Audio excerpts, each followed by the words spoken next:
Hey guys, welcome back to the channel. In today's video, I'll give you a quick and simple guide on how to fix the redirecting GCash issue on Play Store. So if you're facing this issue, here's what you can do. First, you want to go ahead and go to Settings. Then from here, scroll down until you find Apps. Then in this section, you want to find Google Play Store. So type it in, Google Play Store. There we go. And then from here, you'll have several options. First is you want to choose force stop and then restart your Play Store. Another fix on this page is simply scroll down and choose storage.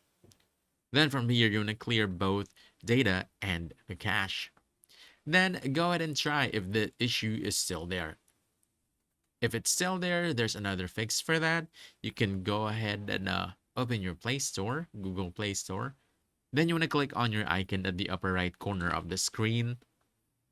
From here, scroll down, choose Settings, and then choose About.